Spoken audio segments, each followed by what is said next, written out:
Imagine living an entire life, decades even, without ever seeing what a woman looks like. No face to remember, no image to hold, no stories told through their eyes or smiles. This is the story of a monk who recently passed away. A man whose devotion to solitude and spiritual discipline kept him isolated from one of life's most basic experiences.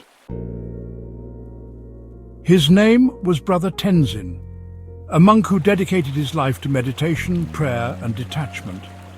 Born into a remote village, he entered the monastery as a young boy, around the age of 8. From that moment, the world as he knew it became vastly different from most of ours. In that monastery, strict rules governed every part of life, rules that limited contact with the outside world, especially with women. The monks were forbidden from seeing or even speaking to women. This wasn't just tradition, it was seen as necessary to maintain focus on the spiritual path, free from distractions. Brother Tenzin followed these rules faithfully. For over 60 years he lived in near complete isolation from women. So strict was the rule that even female staff or visitors were kept away from the monks' quarters, to the point where Brother Tenzin never once laid eyes on a woman's face. It's hard for most of us to imagine.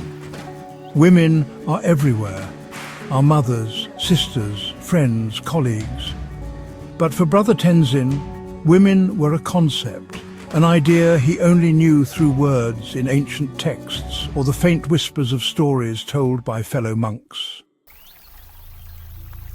He pictured women as gentle spirits, guardian figures, sometimes divine, like goddesses or mystical beings. Yet the reality of their appearance was a complete mystery to him. What color was their hair? How did their smiles look? What was the shape of their eyes? These questions remained unanswered throughout his entire life.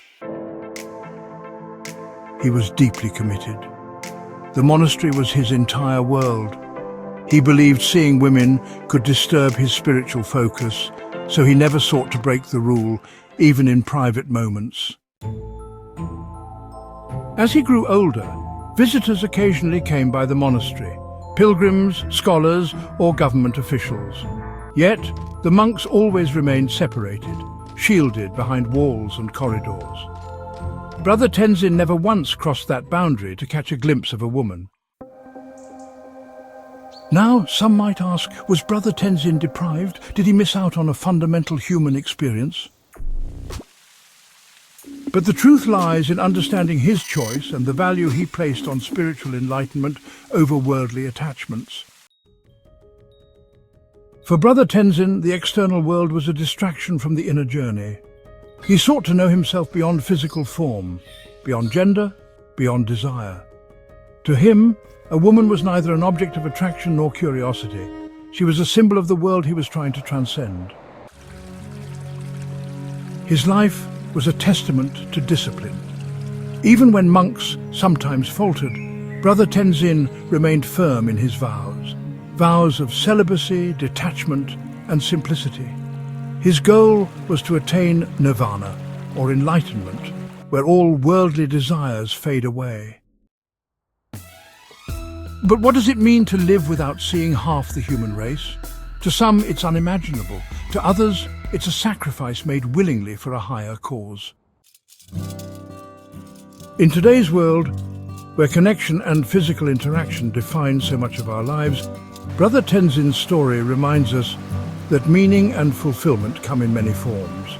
It also challenges us to question how much of what we see, touch, or experience shapes our identity, and how much is shaped by the choices we make.